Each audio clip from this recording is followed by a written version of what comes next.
Voltamos, hoje recebemos o secretário de Saúde, Carlos Lula. Fala, Natanael. Não, a gente estava comentando que muito se criticou também a implantação do hospital de traumatologia ali na região do Turu. E hoje a gente percebe que ninguém toca mais no assunto. E eu tive lá, né, semana passada inclusive, né, vi como é que era o atendimento e até parabenizo aqui o secretário aqui, porque a gente vê organizado e assim, e aliviou muito o socorrão. Na verdade, o socorrão era muito aquela coisa dos acidentes, perna quebrada, braço. Como aliviou de fato ali mesmo? Aliviou muito. A gente está realizando mais de 300 procedimentos cirúrgicos por mês no Hospital de Traumatologia e Ortopedia. Sim, não é pouca coisa, é muito. A gente terminava 2014, a gente não realizava 50 procedimentos por mês. Então a gente está aumentando aí mais de 6 vezes o número de procedimentos que estava realizando mensalmente na nossa rede, porque a gente só tinha leito de ortopedia aqui no estado, que ficava lá no Hospital Geral.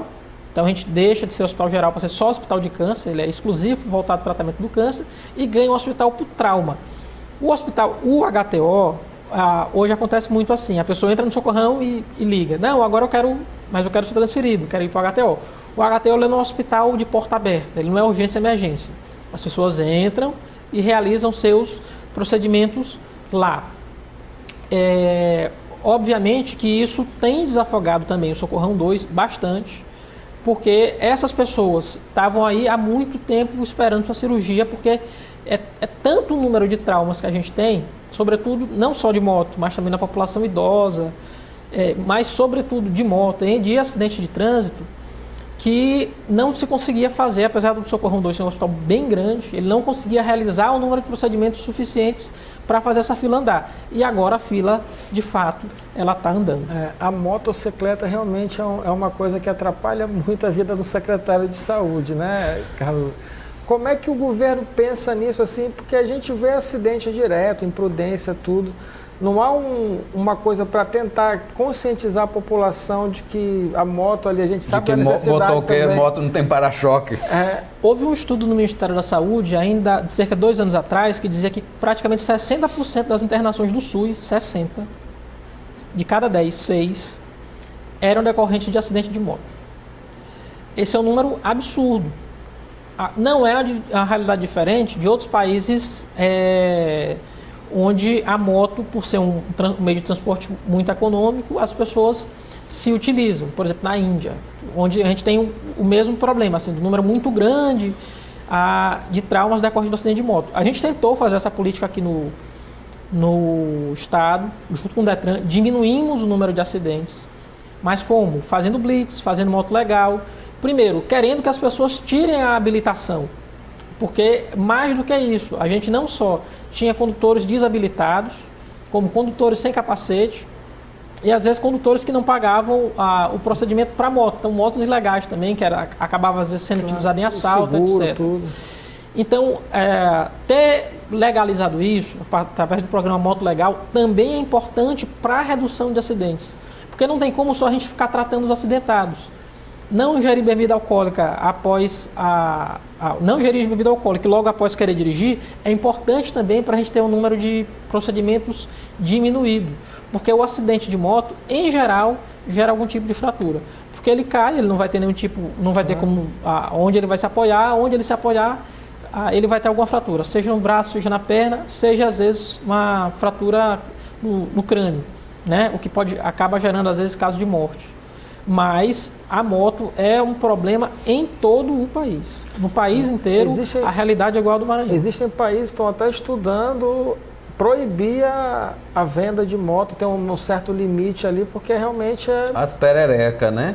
Eu acho que se a gente pegar o dinheiro desses 60% aí, em 10 anos a gente colocava metrô no país inteiro e colocava um transporte coletivo. Eu mesmo não ia querer saber de carro se tivesse um transporte coletivo decente.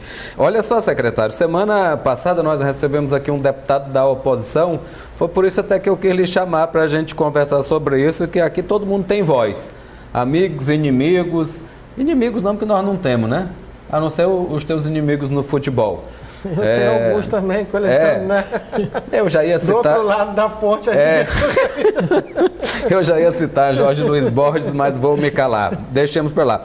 Mas ele falou uma coisa aqui que eu queria lhe perguntar sobre isso. Primeiro, ele falou da questão dos pacientes diabéticos, que ele tinha recebido denúncias da associação que representa essas pessoas, diabéticos e hipertensos, que eles não estavam tendo o atendimento devido, até por conta do fechamento da Semesp, que segundo o dado deles atendia de 8 a 9 mil pessoas por mês, e que os medicamentos, alguns muito caros que essas pessoas tomam, que são dados, né, pelo sistema de saúde pública, não vinha dando mais certo. Que esses pacientes foram transferidos para o Diamante, enfim, que em relação a isso, tinha piorado o sistema. O que o senhor diz a respeito? Eu respeito muito o deputado Adriano Sarney. Não foi o Adriano Sarney, foi o César Pires. Foi o deputado César. Respeito também o deputado César, respeito o deputado Adriano.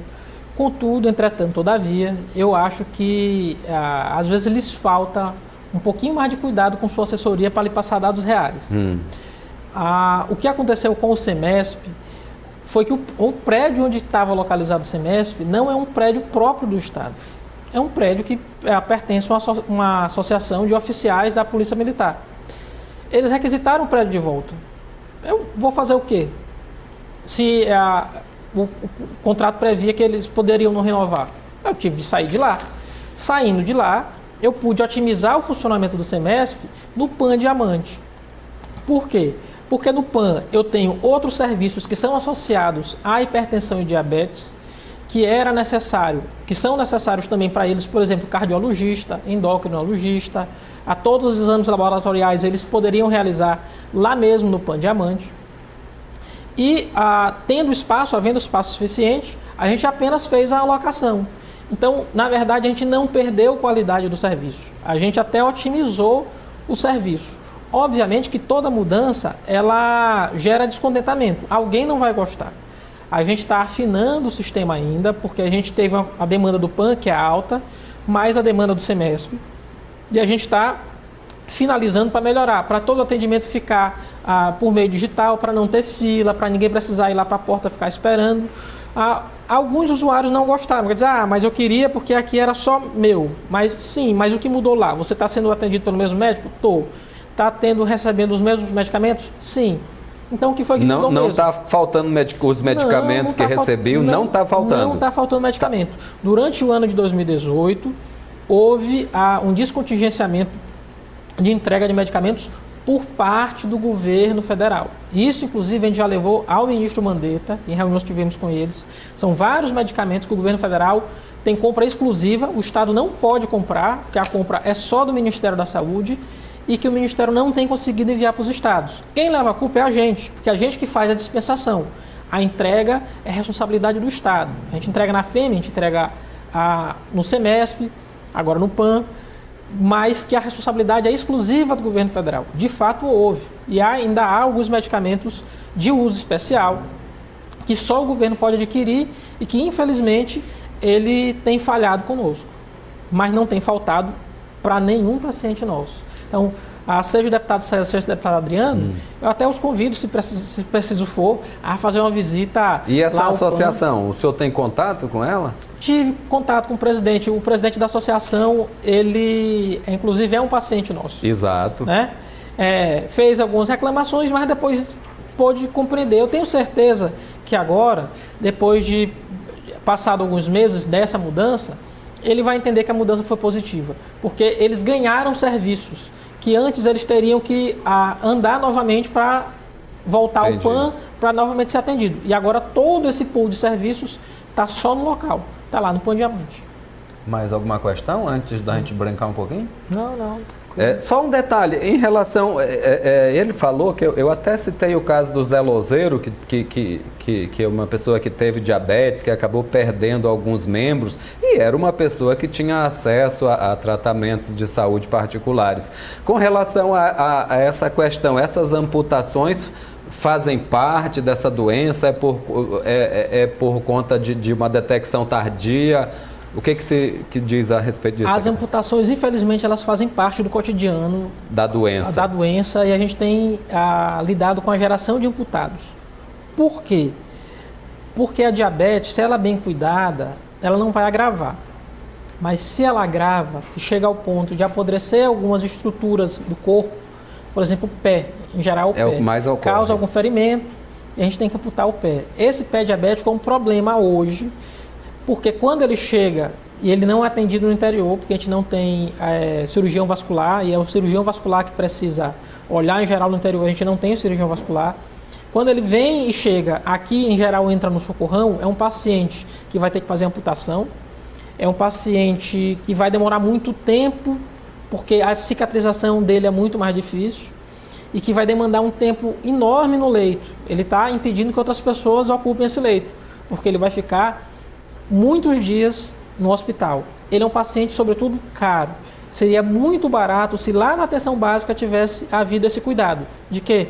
Dele cuidar, de estar medindo a glicemia dele estar tomando o remédio na medida certa, de estar se alimentando aquele equipamentozinho, é outra denúncia que nós recebemos, que o equipamentozinho que fica medindo o tempo inteiro... O glicosímetro. Desculpa eu não saber o nome. O leigo é leigo mesmo, como diz nosso amigo barbeiro. Esse equipamento ele é fornecido no posto de saúde, a pessoa tem, como é que é? O que acontece é o seguinte, há procedimentos que não são da secretaria, elas são das secretarias municipais. O posto de saúde, todo posto de saúde, deveria ser possível nele ir e medir para aferir se de fato sua glicemia está ok. É um glicosímetro, é simples, é barato, não custa muito, mas infelizmente a nossa atenção básica é um problema histórico do Brasil, não só do Maranhão, mas do Brasil como um todo. É muito ruim, falha. E quando falha, sai muito mais caro, porque é muito barato o glicosímetro, mas é muito caro a amputação. A amputação e a permanência. Muito bem, infelizmente o nosso tempo aqui, mas vamos brincar um pouquinho. Vamos brincar, Jorginho, de bloqueio ou compartilha?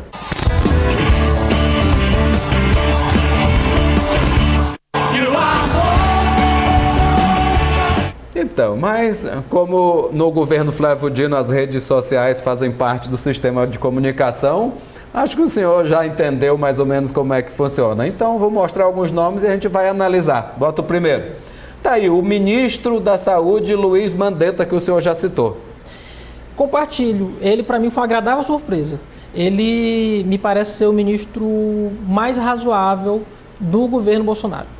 Maravilha, é meio caminho andado para a gente botar o pé na estrada e trilhar. Segundo nome, eu botei esse aí porque o senhor é advogado e ele tomou umas medidas essa semana que para mim, se não são crimes, são, como diria o ministro Sérgio Moro, são piores do que crime. O senhor bloqueia ou compartilha o Vélez Rodrigues? Bloqueia e denuncia ainda, porque de fato não tem sentido o que está sendo feito. O Vélez, ele vai mal, vai muito mal e toda hora recua. E foi mais um recuo, disse que era para fazer o hino, que era para gravar as crianças, no outro dia ele volta atrás e disse que não é mais para gravar. E como disse o governador, de tanto recuar a bola, a hora a gente faz gol contra. Não dá para ficar o país o tempo todo se assustar com o que acontece e o governo voltar atrás na atitude. Né, que eu estudei durante a ditadura, né? Eu estudei em colégio público. Aí tinha aquela coisa de cobrir, né, o menorzinho até o final e a gente era obrigado a cantar o hino nacional todo dia antes de começar a aula. Geral, depois de um mês, aquilo ali, compadre, né? Acho que a criança, hoje, ainda mais hoje em dia com a internet, com tudo, ela vai ficar odiando o hino nacional. É um desvirtuamento, por exemplo, há alguns dias eu tive na formatura de minha filha e no momento da cerimônia, todos nós nos levantamos no começo da cerimônia para cantar o hino nacional e aquilo foi arrepiante, foi muito bom cantar o hino nacional, assim quando a seleção vai entrar em campo. Tem momentos para cantar o hino é uma honra e não uma obrigação. Eu acho... Vélez, passa lá no bairro para a gente conversar que eu vou te dizer umas coisas. Ou então fale com o Mandetta, que segundo o secretário Carlos Lula, ele é bem encaminhado. Mas tem mais gente. Bota mais um, Jorginho. Tá aí, ó. Mais uma do advogado Carlos Lula, com o pacotão do Sérgio Moro. Bloqueio, mas bloqueio de um bloqueio da Seleção Brasileira de Vôlei.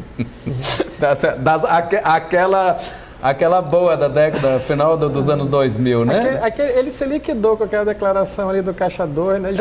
Já mostrou, já assim, tá aqui, ó, eu sou esse mesmo e acabou a história. Engana-se com quem ele... Só se engana com ele quem de fato acredita em duendes. Como diria o Ortega y Gasset, um filósofo que fez muito sucesso no começo do século XX, o homem é ele mesmo e suas circunstâncias. Eu era o filósofo da autoajuda. Último nome, só pra gente fechar.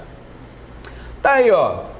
O homem da oposição não falou nada a seu respeito. Pelo menos ele ainda nem veio aqui ainda no programa, mas está convidado. Assim, aqui no programa, quando a gente citar o nome, não vamos tirar o Sarney. É Adriano Sarney. Rapaz, eu tinha deixado o nome dele, porque eu nem tentei te convencer, mas tu se convenceu sozinho, né? Não, tem que botar Adriano Sarney. Tudo bem. Adriano Sarney, bloqueia ou compartilha? Não, o Adriano Sarney eu vou compartilhar porque a gente tem que ficar discutindo, porque senão também se bloquear todo mundo não tem graça.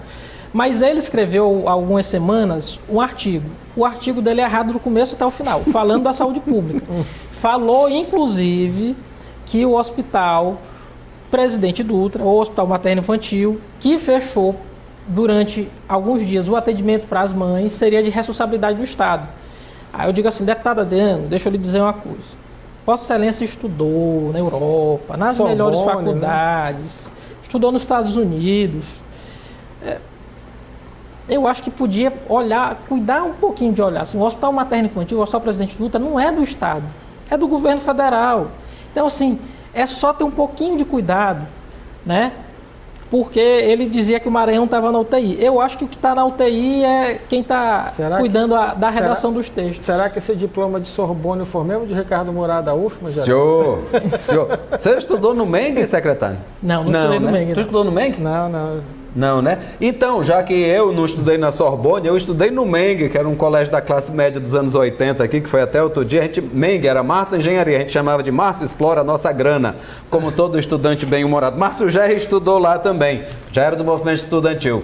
E eu estudei na UFMA, Universidade Pública, que meu sonho é vê-la crescer muito. Secretário, muito obrigado pela sua participação aqui. Eu que agradeço. Muito obrigado, presidente do Moto. Vamos lá, estamos na luta aí, né? Agradecer ao Lula aí, grande motense, né? O grande apoiador do nosso motoclube aí, ajuda sempre que pode aí, torcedor também, preocupado também com o time aí, a gente vê. E parabenizar pelo trabalho, né? É aquela coisa, Geraldo, quando tem números e dados, a coisa fica mais clara, né?